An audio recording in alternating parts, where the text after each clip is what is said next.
کی تعلیم کے 2 درجے ہیں، فرض کفایہ، فرض عین۔ میرے لیے جتنا فرض عین ہے اتنا سیکھ لیا تو کافی ہے، بشرطے کہ آپ اتنا دین سیکھ رہے ہو جتنا دین سکھانے کے لیے سیکھنا ضروری ہے۔ سمجھ رہے ہیں؟ آپ سیکھ رہے ہیں تو میرے لیے اتنا دین سیکھنا ضروری ہے، مدرسے میں آ کر مولوی بننا میرے لیے ضروری نہیں۔ لیکن اگر میں مولوی بن گیا تو میرے لیے فرض عین ہے سارے لوگوں، سارے بچوں تک دین پہنچانے کی فکر کرنا، قوم کے ہر بچے تک دین پہنچانے کی فکر کرنا فرض عین ہے میرے اوپر، آپ کے اوپر، اگر آپ عالم ہیں۔ تمنا، آرزو اور خواہش یہ ہے کہ مدرسے والے، جماعت والے اور جمعیت والے ایک ہو جائیں، ہے بھی ایک ہو جائے، اپنی کمزوریوں کو نظر انداز کر دیں، پیچھے ڈال دیں، کیونکہ بڑا مشن ہے۔ اس سے بڑا مشن کچھ ہو سکتا ہے؟ میں ابھی طالب میں بیٹھا تھا، حافظ عاصم صاحب سے کہہ رہا تھا کہ بھیا میرے پاس صرف 10 منٹ رہے ہیں، میں یہ کہہ رہا تھا کہ بھائی جس دن قیامت آنی ہوگی اس دن ہمارا کام پورا ہوگا، اس سے پہلے ہمارا کام پورا نہیں ہوگا۔ دنیا کی ساری قوموں کا اور مسلمانوں نے بھی جو بہت سارے کام لے رکھے ہیں، وہ کام کی کوئی نہ کوئی منزل ہے۔ اگر مجھے یہ مدرسے کی مسجد بنانی ہے، مسجد بنا دوں گا، ہو گیا، مسجد بن گئی الحمدللہ۔ پر یہ جو بچوں اور بچیوں تک فرض عین والا دین پہنچانا ہے، یہ کام یا تو میری موت پر ختم ہوگا یا قیامت آنے پر ختم ہوگا، کہ میں اللہ کا نام لینے والا نہیں، کبھی ختم نہیں ہوگا۔ جب کبھی ختم نہیں ہوگا تو کیسا کام ہے وہ؟ کام کتنا محترم شان کام ہوگا۔ آپ انبیاء کے وارث کب کہلائیں گے؟ تبھی تو کہلائیں گے جب انبیاء کے فکر کو کوڑ لیں گے۔ مولوی سند ملنے سے تھوڑے مولوی ہوتا ہے، سند ملنے سے کوئی مولوی نہیں ہوتا۔ اچھی بات پتہ نہیں، ہماری اوقات نہیں ہے یہ بات کہنے کی، میری اوقات نہیں ہے کم سے کم یہ بات اس لہجے میں آپ لوگوں سے بات کرنے کی۔ آپ نے تو دین کو کھڑا کر رکھا ہے ماشاءاللہ، لیکن ایسا جی چاہتا ہے کہ میں گزارش کر دوں آپ کی خدمت میں کہ بھائی اگر آپ نہیں کریں گے تو کوئی اور آئے گا کیا؟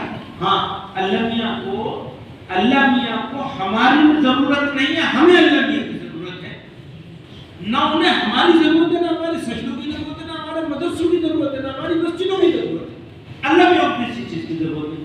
ہماری ضرورت ہے، ہماری ضرورت ہے۔ تو ہمیں ان مساجد کو آباد رکھنا ہے تو بچوں کو اور بچیوں کو دین پہنچانا ہوگا، بچیوں کو بھی پہنچانا ہوگا۔ یاد رکھیے، سب سے پہلی درسگاہ ماں کی گود ہوتی ہے،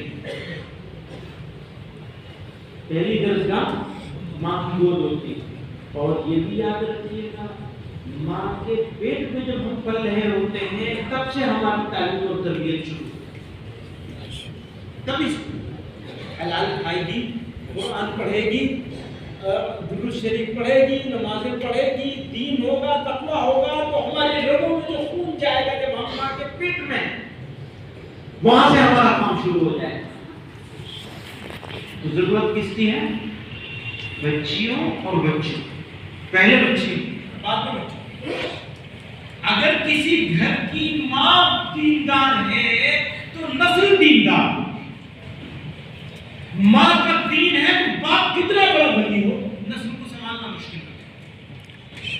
ماں پڑھی لکھی ہے تو اولاد پڑھی لکھی ہوگی، ماں جاہل ہے تو اولاد جاہل رہے گی، چاہے جتنی بڑی افلاطون بن جائے۔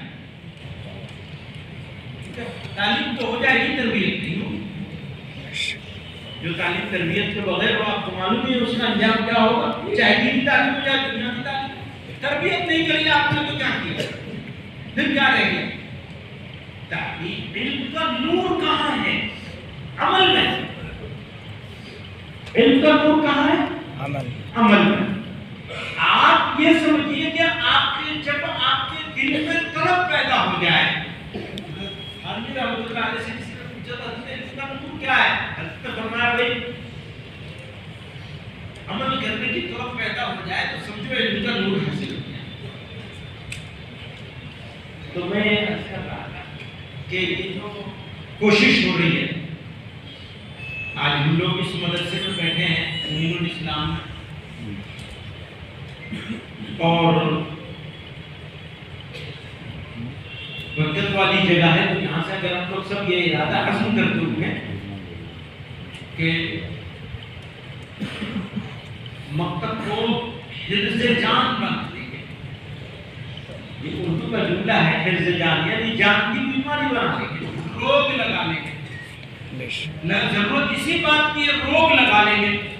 میں میوات کے علاقے میں داخل ہوا تو میں نے دیکھا ایک بزرگ آدمی بیٹھا ہوا ہے اور سفید داڑھی ہے، سر پہ کچھ رومال باندھ رکھا ہے، ابھی بھی آج صبح کی بات ہے۔ تو میں نے کہا میوات شروع ہو گیا، سفید داڑھی سر پہ بندھے ہوئے کپڑے نے مجھے بتا دیا کہ میوات شروع ہو گیا۔ تو میں نے جو ہمارے ساتھی ہیں گاڑی چلا رہے تھے ان سے میں نے کہا بھیا یہ بس کچھ ہی سال کی بات ہے، اس کے بعد یہ ملیں گے نہیں آدمی، آنکھیں ترس جائیں گی ایسے چہرے دیکھتے۔ کچھ غلط نہ نہیں، کیا مہمان کا یہی حال نہیں ہے؟ جوانوں کو دیکھ لیجیے، کتنے جوان ہیں ایسے، آپ محلے محلے گلی گلی گھوم جائیے، پوچھئے کہ ذرا سناؤ، میں ذرا کلمہ سناؤ، اس کا مطلب بتاؤ، ذرا قرآن شریف کی دو آیتیں پڑھ کے دکھا، دیکھ کے پڑھ دو یا ویسے یاد رکھ کر رکھی ہو، کچھ تو یاد کرنا پڑتا ہے نا، تو ہوگی نا، سن لیجیے، شکایت نہیں کر رہا، یہ حال یہیں کا نہیں ہے، ہر جگہ کا یہی حال ہے، کیا مہمان اور کیا دیوبند، سب جگہ کا یہی حال ہے، ایک حال ہے۔ تو پھر تو میوزیم میں ملا کریں گے بس، یہ خراب صورتحال ہے، ایسی بھیانک صورتحال ہے کہ ہم تو بیان بھی نہیں کر سکتے ہو، اور ذمہ داری ہماری ہے، کسی اور باہر سے کوئی نہیں آئے، اللہ تعالیٰ نے آپ ہی لوگوں کے ساتھ ڈالی یہ ذمہ داری ہے، اب تک آپ نے یہ کیا، آپ کو کرنا پڑے گا۔